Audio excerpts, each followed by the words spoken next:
Right on time as we are about to get started. Okay. So, welcome everyone to a very special edition of Fake Book Club podcast. The gang will be interviewing Tabrija in celebration of 10 years of Cup of Tea with That Book Please blog. I'm Whitney, and I am accompanied by my co-hosts, Tabrija, Hello. Evelyn, Hello. and Chris. Hi. And we are missing our other co-host, Tessa, who's currently traveling in Japan and the Philippines, but she'll be back for our next full-fledged episode. We're going to ask 10 questions for each year the blog has been going. And shout out to Evelyn for coming up with the majority of these. So we're going to kick it off and I'm going to toss it to Evelyn. Yeah, definitely. First off, congratulations. 10 years since 2015. It's quite an accomplishment, to be honest, so you should be very proud of yourself. And Thank you. deserved. So let's go back to the basics, I guess. Tell us about yourself and a little bit about Cup of Tea. Hi everyone. So I created Cup of Tea with That Book Please when I was at my previous job before I got to my current job. I worked as a rare book processor in the rare book library at Columbia University. And I was going for my library degree, and even though I enjoyed working with rare books, I always wanted to talk with other people about books and reading, and I didn't really get to have that opportunity when I was doing that at Columbia University. You're there at the desk, you're processing books, or you're at the information desk, and you have to like search for information that people are looking that they want to look up. So I just like I've seen these like other blogs I first started on Tumblr, and I was like, oh, let me start on Tumblr. Let me start doing this stuff. And I liked it, but I'm also a very creative person, and I also wanted to put my own spin to it. So at first this blog was called I think Musings on Paper. So if you, it's not on Tumblr anymore because when I connect this blog to Tumblr, I had to get rid of that name. So it initially was called Musings on Paper.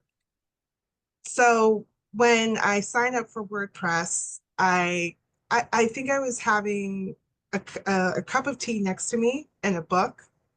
And I just looked at it, I was like, oh, I like having a cup of tea with that book. And that's how the name came about on me. I was like, oh, cup of tea with that book, please.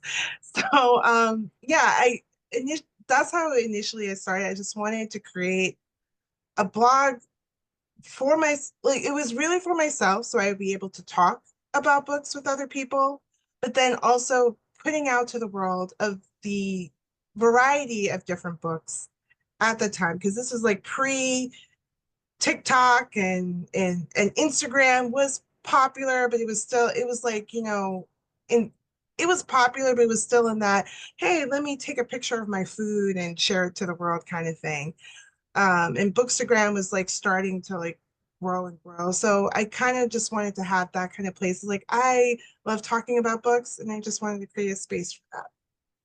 I love how you added please at the end of it. Like, was it difficult to get like that WordPress name? Because you know how everything's taken now if you look for a name. So why please? I was curious about that. Uh, I I don't I think I think it was probably a recent trip to the UK. And then Ah, when you're saying like, oh, I would like to have a cup of tea, please. Oh, I would yeah. like to have a pint, please.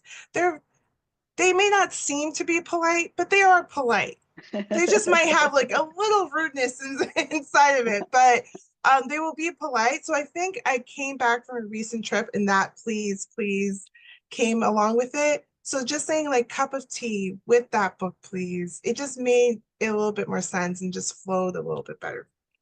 I really like that, to be honest. It's a good name. Like it works, all those parts together. It's so you, like the tea part, Oh, thank especially, you. it's like you have to put them all together. So I Yeah. really like that. And Yeah. and also with WordPress, I think I lucked out because they were like, yeah, no one else has this name. They was like, yeah, you're good. Um because yeah, at first it took up to like 5 years after I started the blog that I bought the domain. I didn't buy Oh, the domain until like 5 years after I created it. I WordPress, as always, they kept shooting me emails like, hey, catch your domain before someone else does. I'm like, well, first of all, I have the most unique name. I don't think anyone else is going to take it, so I'm good.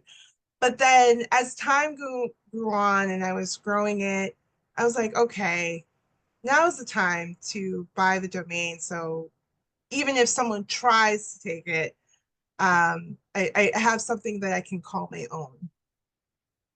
that's for sure. Yeah, it's good to get in on that too, because you never know when someone might steal it and then be like, hey, give us all this money for it, because now you're well known for it. Yes.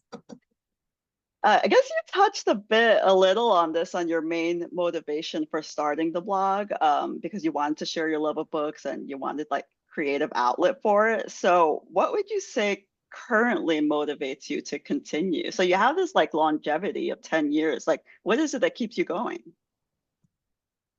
I think my still growing passion of talking about books and dealing with books and also with the increase, like as the 10 years have gone, we have seen how like technology has like I want to say varied in the sense of how we approach books, how we talk about books.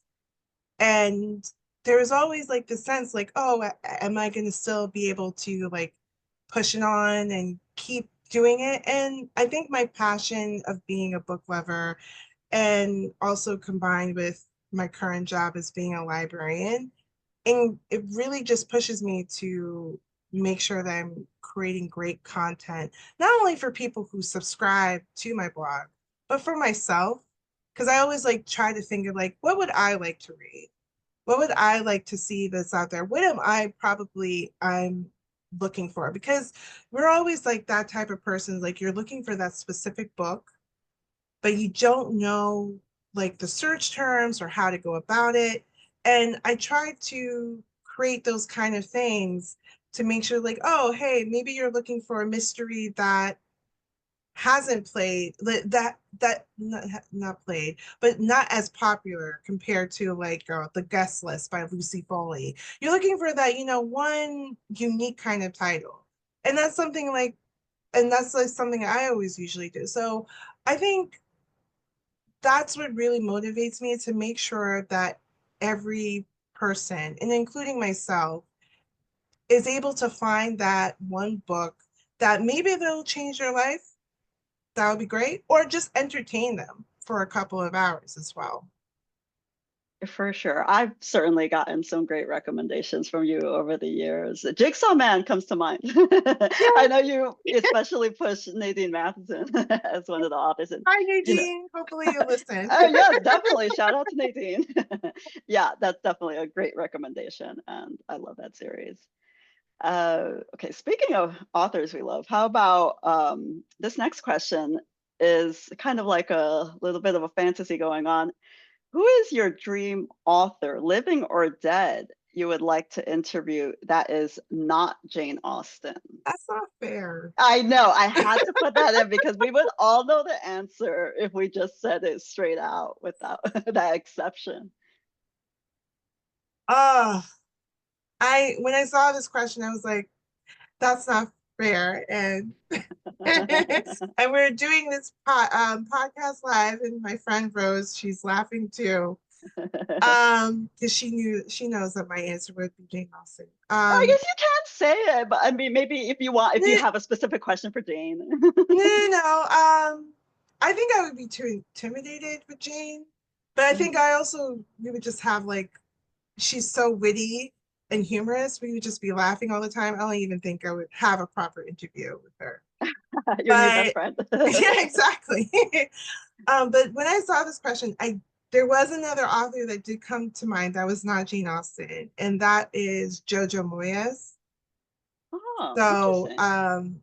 I credit Jojo Moyes for reigniting my interest in reading contemporary fiction. Because there was a time, especially when I started this blog, that I really focused on classic fiction. So I did guess like building up, like I would talk about Jane Austen, but I would like talk about, maybe Charlotte Bronte or Wilkie Collins, Mariah Edgeworth, because I just did not feel like with contemporary fiction, it wasn't doing it for me. I was in a rut. It was there every time I picked up a contemporary book, I had a horrible time reading it. And then I don't know how I came across it. I think maybe it was probably on a book website, but her book, Me Before You, came out and it was rising in popularity. People were talking about it. And I was like, okay, I didn't even know she was British. So that was the first I did not know. Um, so I found out way after that she was a British author. And then when I picked up Me Before You, my total outlook changed because I was crying, I was inspired. I was like, who is this woman who has just reignited an interest of reading contemporary books? And I looked to see if she had more books, and she did. So I got like, 1+1 and Silver Bay. Anything that she written, I wanted to get my hands on because I was like, I need more from this writer. So I would say Jojo Moyes, even though I have met Jojo Moyes 4 times, and every Ooh. time I meet her, I'm like, I don't know what to say. I'm tongue tied because I'm Yeah. like, you're just awesome. But she's a lovely person. Everyone should have a chance to meet her. But yeah, I think if I do ever have the opportunity to interview her, it would be Jojo Moyes because I think she she always has great things to say, and I kind of like to think of her as like a modern day Jane Austen because she goes way beyond of romance because people think like, oh, she just writes romance fiction. It's like, no, absolutely not. And it's like the same with Jane Austen. Like, yeah, there's a lot of romance in her books, but she writes more than that. And that's the same thing with Jojo Moyes. She just like dives into the human condition and also creating a book that's entertaining, excuse me, at the same time. So yeah, Jojo Moyes. Yeah, Jojo, if you're listening. Well, let's keep our fingers crossed for in the future. Maybe you can land that interview. It would be amazing. All right. So for the next few questions, I'm going to hand it over to Chris. Uh, yeah.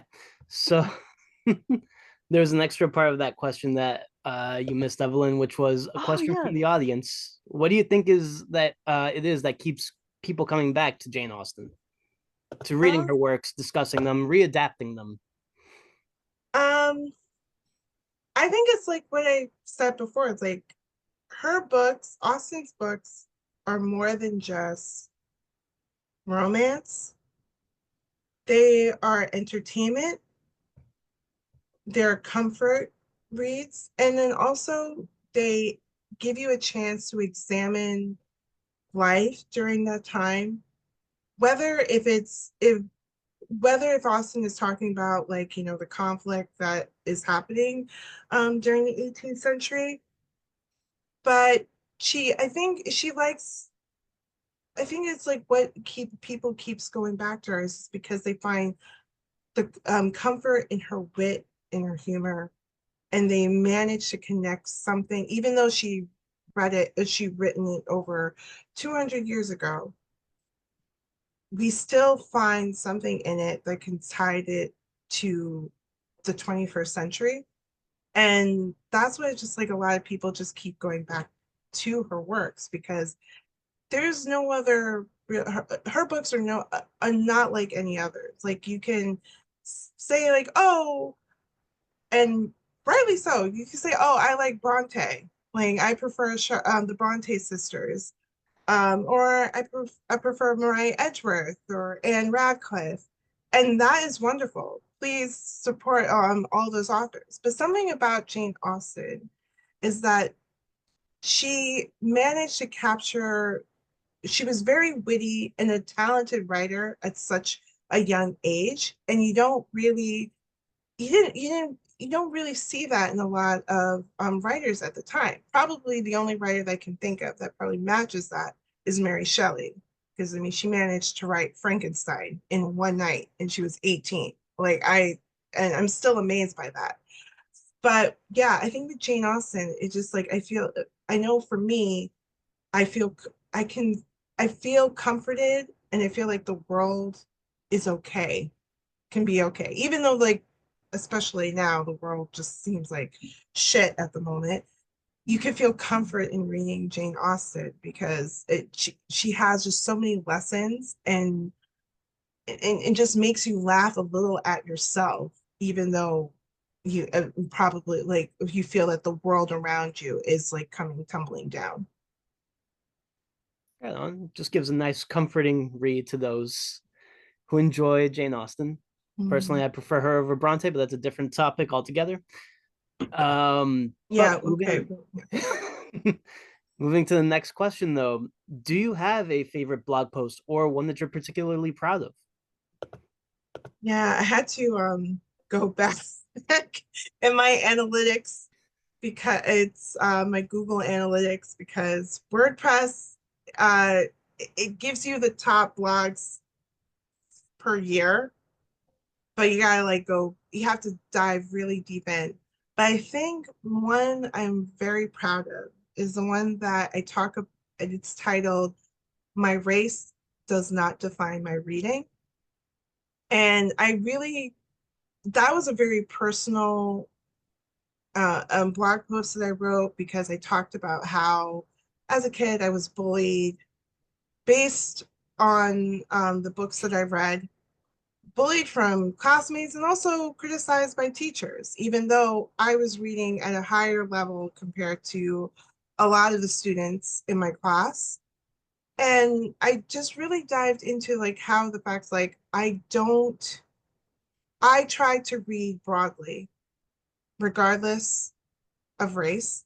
I do try to read, definitely read different races. I will reach out to read Black authors. I will reach out to read Hispanic authors. I reach out to read Asian American, Jewish American. But I think the common word out of all the thing I said is like, I read. I read. And how I ended the essay, if it's like if someone says like if they're criticizing you for reading, I said I closed out and said like, well, you can just ask that person's like, what's the last thing you've read lately?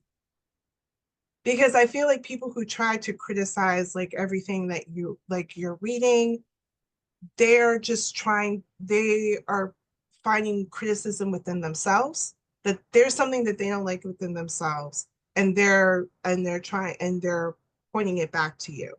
Right, Because even projecting. like, yeah, the projecting, thank you. Projecting it onto you. Because even like when at my job, a patron, she was looking for the urban books, and I pointed out to her, and she got a whole bunch of urban books. Um, Urban fiction is appeared to be like lowbrow kind of thing. And she felt embarrassed. I'm like, what are you embarrassed about? It's like you're reading. You're reading books. You're coming here, you're checking out books. Do you find enjoyment in these books? And she said, yes. It's like, that's all that matters. That is all that matters. You are finding enjoyment in these books. And I think when I wrote that essay at that time, we were forgetting that. We were forgetting that, yes, we need to read broadly to understand other people's experiences other than ourselves, but we also need to read. If it's reading the newspaper, reading a magazine article, reading a graphic novel, because that's also another thing that, you know, gets stigmatized, that people keep saying that comic books and graphic novels are not reading, and I will fight that to the my last breath and say comic books are reading. So I think when I wrote, yeah, that's probably like what my most personal article that I wrote, and probably one of my favorite.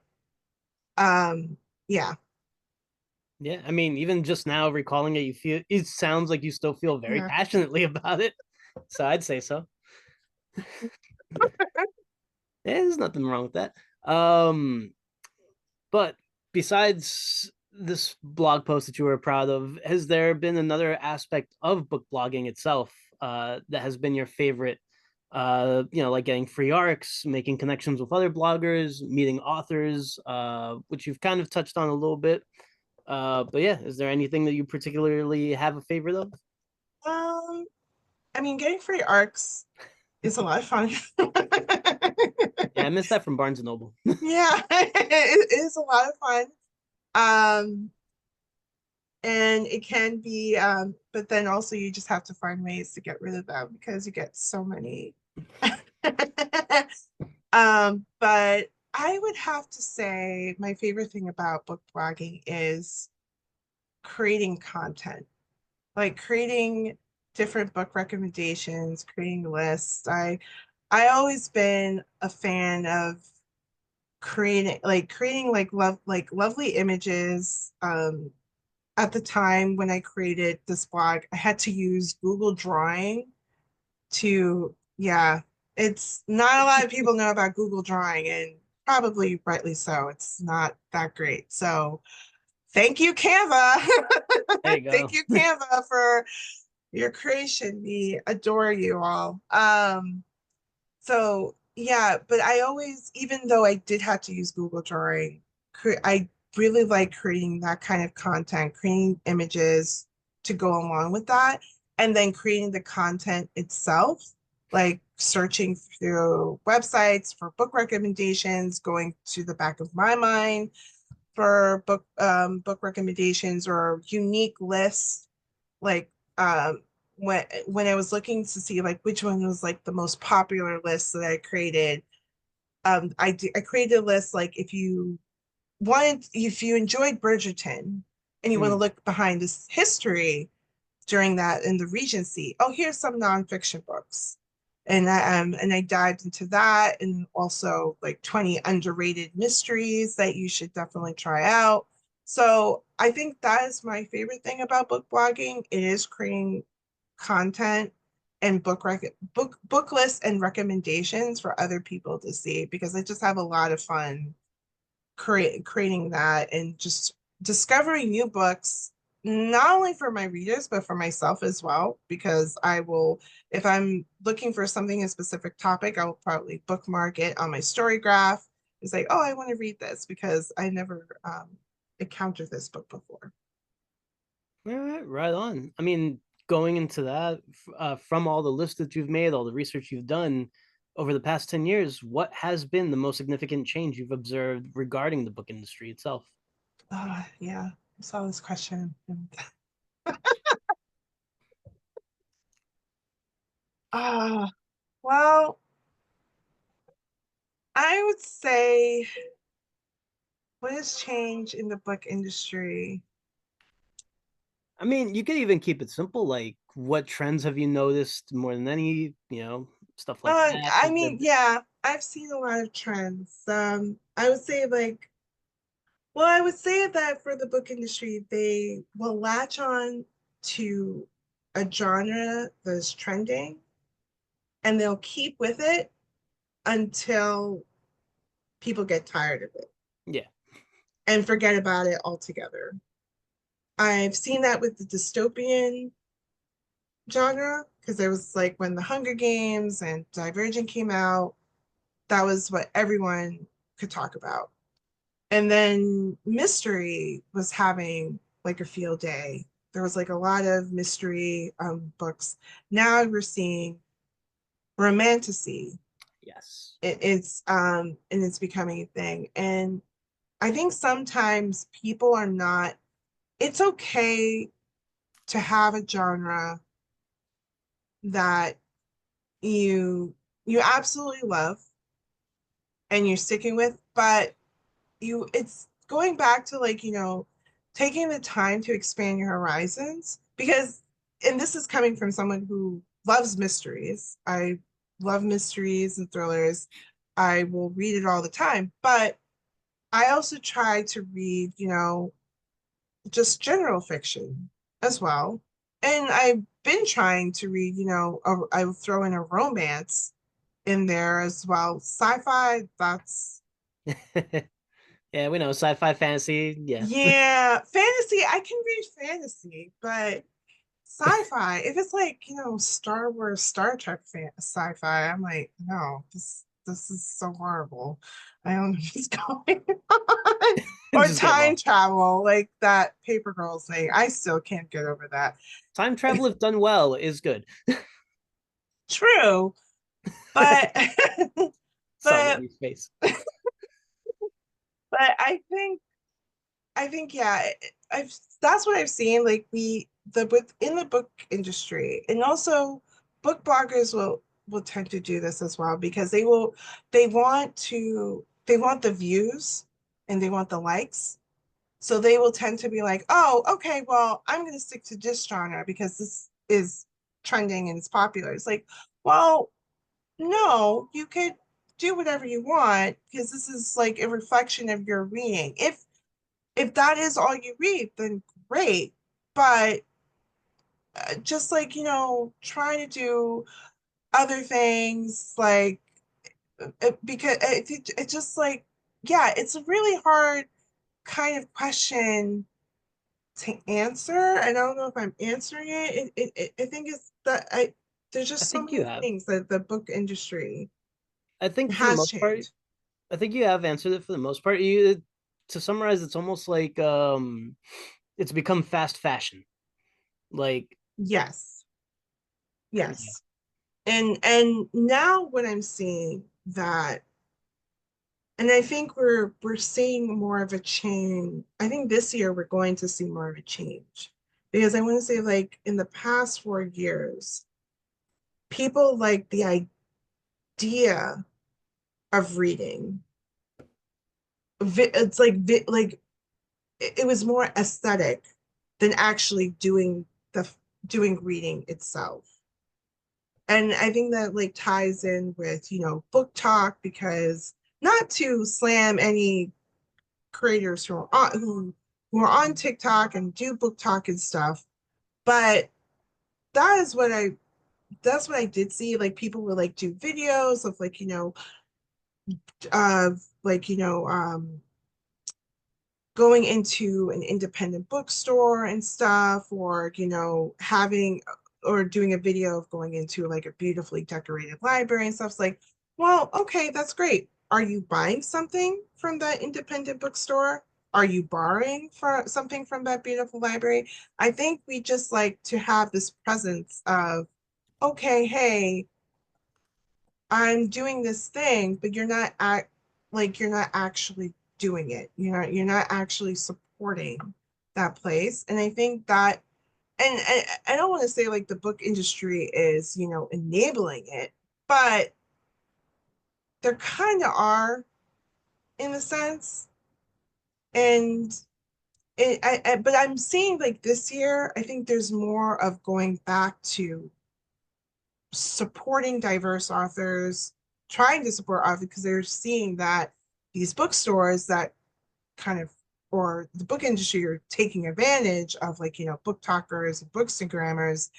They're going back to like, going back to that idea of like not the idea of reading, the actual activity of reading. We're actually going to read it and we're going to talk about it and advocate for it now. I'm starting to see more of that trend. And I think we're seeing that with the variety of different social media platforms, with the rise of Blue Sky and Substack, and even sadly Threads. Some reason getting risen. I don't know, but I know I just saw Whitney's face. Yeah, Threads is a mess, but there's just so much discourse on books and reading and trying to support diverse authors. In so yeah. All right, right on. And with that, I'll toss it off to Whitney. Awesome. So before I get started with the rest of our questions, just want to shout out an audience member who asked, how many novels do you read each month/year? How do you tend to discover new authors? And do you have any tips for being a good book matchmaker? So how many novels do I read each month and year? I try to read max 10 books a month. When I do my goal, I used to like, when I did my reading goal for the year, I used to like, oh, see how many I would get up to. Like, I would add like 5 more compared to last year or so. Excuse me. But now I just stick to 100. And if I read more than 100, great. But but what I do is like, I will increase my pages goal because I would like to try to read more books that have like more pages in them. Because I used to read thicker books, but I think due to the pandemic, my attention span has been shot. The So pandemic has ruined everyone's attention yeah, span. exactly. Yeah. So I'm trying to get back into that. So I feel like having increasing my pages goal does that. So yeah, to answer that question, I try to read it 10 a month, but I do cap my reading goal 100 a year. Mhm. But I have gone over 100. Last year I've read 122. So yeah, I always go over. And how do you tend to discover new authors? So I do, so my Blue Sky, my Substack and Instagram is very strict to following publishers, other authors, and I do tend to look at what other authors are recommending. And I do also go on a lot of bookshop websites. So I will go on bookshop.org to see what new books I have there. And I will also go on waterstones.com to see what new books I have there because I like recommending books in from the US and also from the UK and Ireland. But since I am a librarian, we do have access to NetGalley and Edelweiss. So And yes, blur your background. get free books. Well, yeah, we do get free books, but Exactly. So through there, we get advance notice of when a book is coming out, like either a couple months before or even a year before. So that's also how we know. And I keep lists. I have an Excel sheet of books of like what's coming out for the year. Because like for this month, I'm gonna create a list for upcoming books for spring reading. So I have a list for that. And so that's how I try to discover new authors. But I also talk to other people. Like I talk to authors and I know like say like, oh hey, sir, I see that you enjoyed this book. Is it available in the US and stuff? Or I'll just go and search for it. And so using like even though social media, trying to being on social media can be a lot, you can find a lot of good book recommendations through there. And do I have any tips for being a good book matchmaker? I think getting to know what that person likes, like listening to them, that's the type of books that they read, and like what kind of terms that they use when they were describing the books. Like, oh, I liked it because it was engaging, or I liked it. I was like surprised at every chapter that I've read, or I swooned at this like relationship. So like keeping track of those kind of terms, you can, and also if you personally know the reader that you're trying to match a book. It's like for Evelyn, for example, she doesn't like young adult. I will not recommend young adult to her. And and our friend Adina, if I'm reading like a mystery book and I feel that I know that she will like it, I will recommend it to her. But if it has a very gory scene, I'm like, do not read this book because she does not like very gory scenes. Yeah. Well, So no, I feel like knowing the person as well, but keep just, I think it's like a lot with listening and being in tune of how they talk about the past books that they've read. That way you are able to match them up with other great books that might meet their interests. awesome.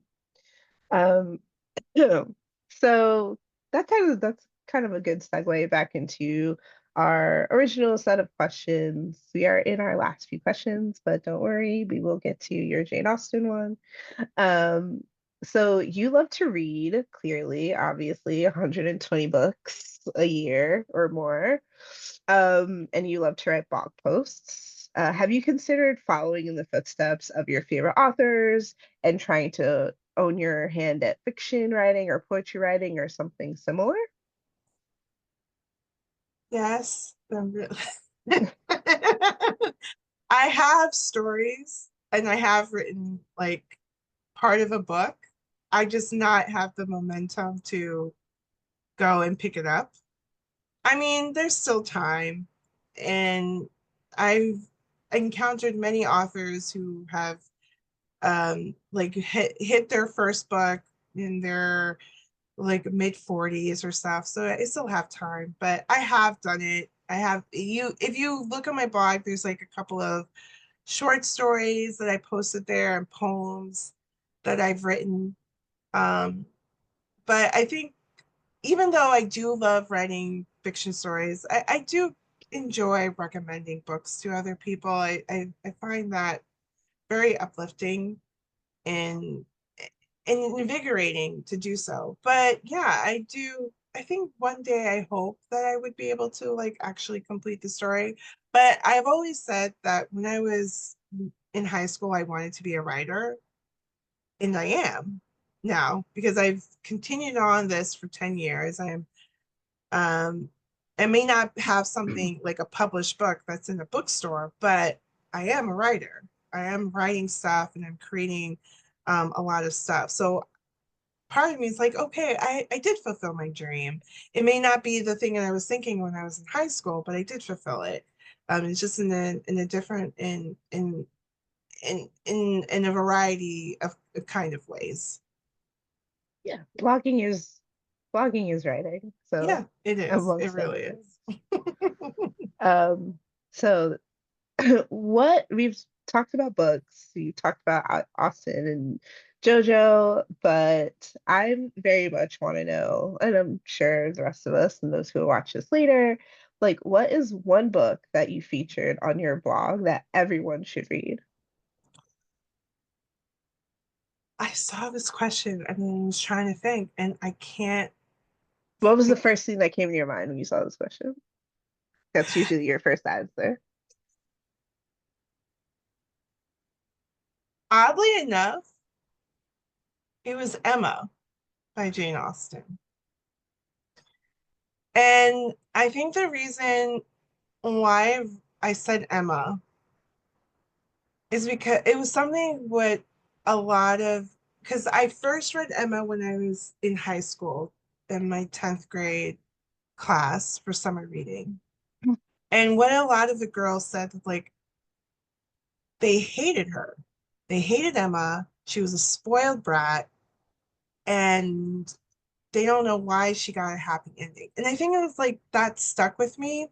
And I reread it again, I think when I was in I think like the second or third year of writing this blog.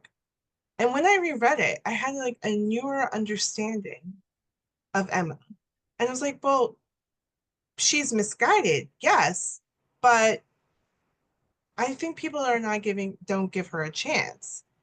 That, and you can understand why that Austen said, like, she created a heroine that no one like, um, unless no one else would like but herself.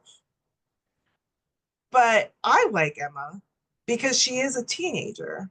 She is a typical teenager. She thinks that she can butt into everyone's business, try to match everyone up, and make everyone's lives better.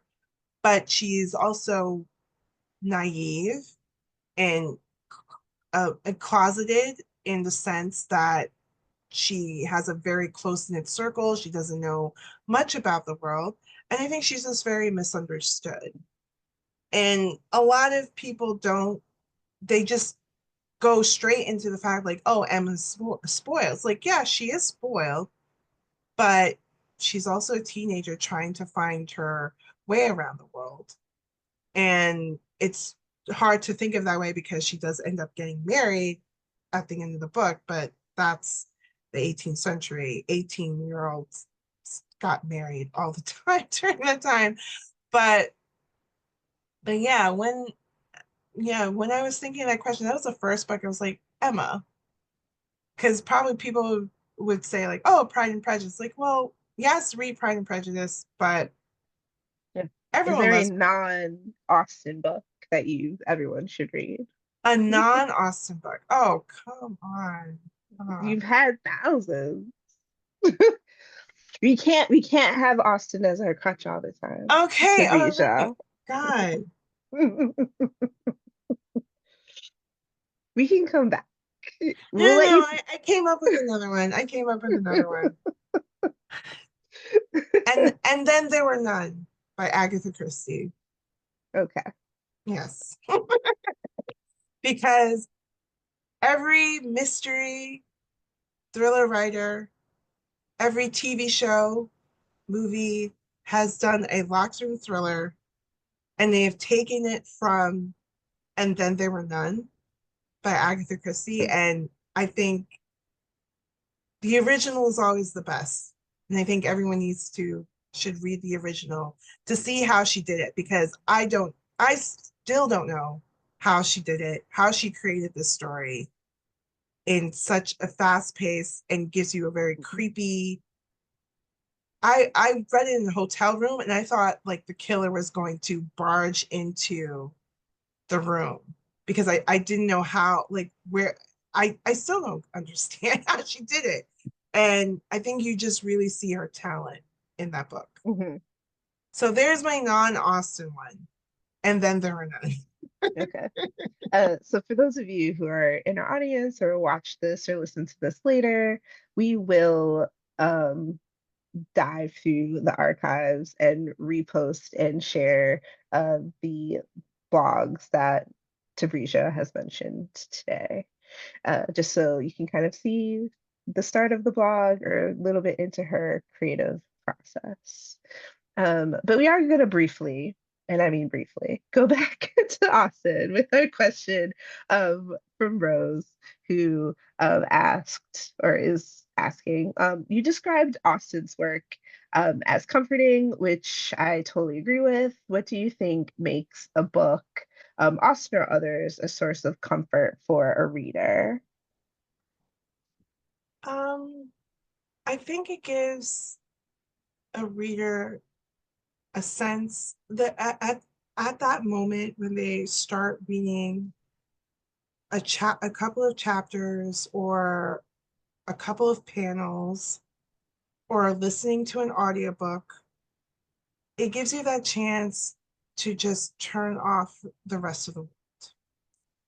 And there's like a lot of discourse or saying that, oh, well, books are meant to be escapism.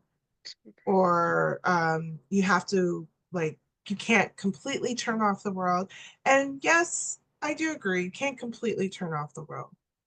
But reading is meant to be a pleasurable activity, but you can be entertained and you also can learn something at the same time. Whether if it's a space opera like Star Wars or Star Trek. I do not like those at all. Um, or if it's like, highbrow classic fiction like Dostoevsky, or like reading War and Peace.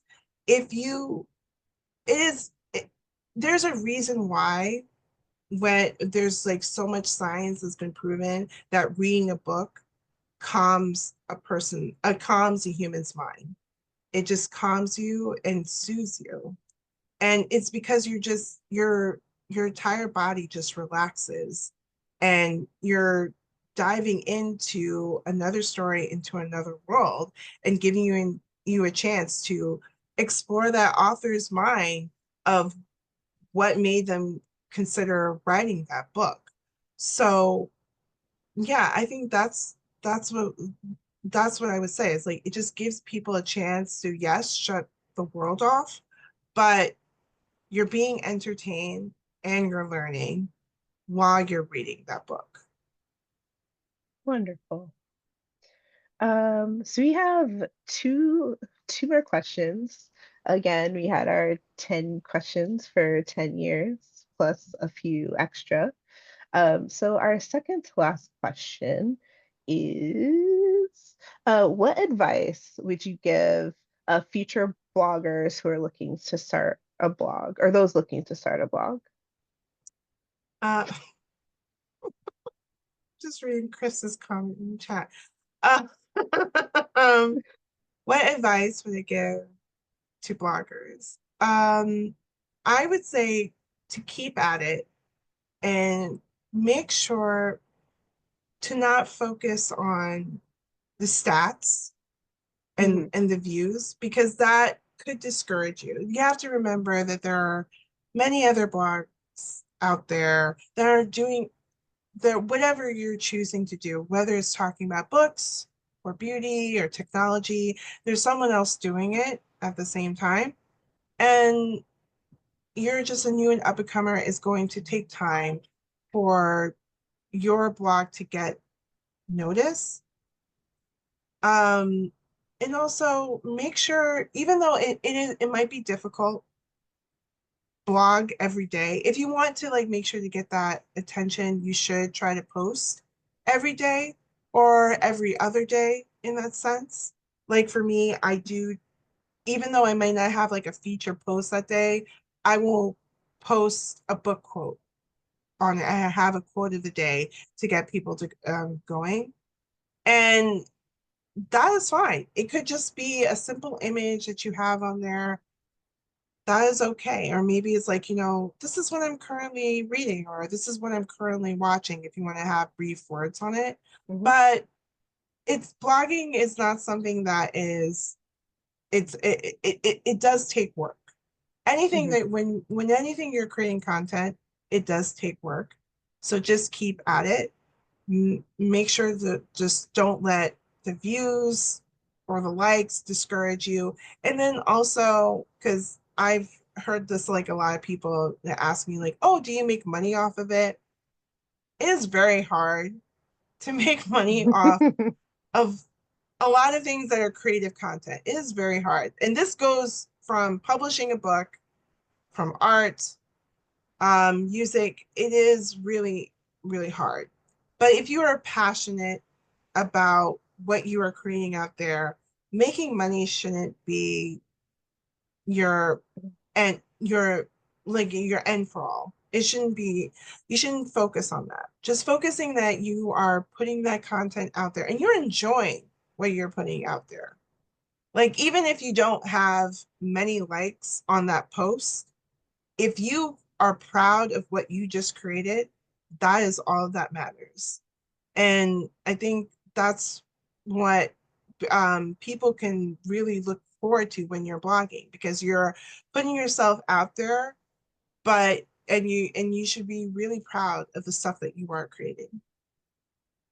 Yes, you have to Wonderful. write for yourself. Yes. You do have to write for yourself. I put that in the chat. um, and so our very last question is, what can we expect for the next 10 years of your blog? Ah, I'm trying to just think of like this week. um, well, I thought about doing a podcast. We've already done that, so that's checked off. um, I would say I've thought about like doing a read along kind of thing for the blog, and then doing a trial run with another Jane Austen read along to see how that goes. Um, but I think what people can look forward to like the next 10 years is more making sure that the books that books and reading itself gets the attention that it deserves. We're in a crazy and topsy-turvy world right now where things like everything doesn't make sense. And I think going back to books and reading can help stabilize us in a sense. So I think making sure that I'm creating the best content that I am proud of, and then also that people will enjoy at the same time.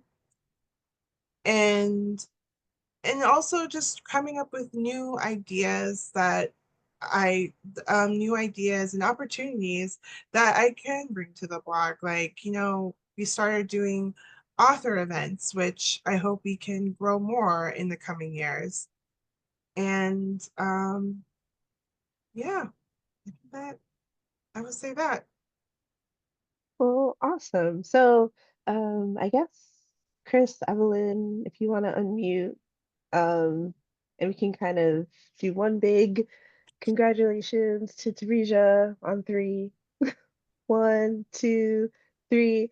Congratulations. Congratulations. Congratulations. I love how in Woo! sync we are with that. I love Yes.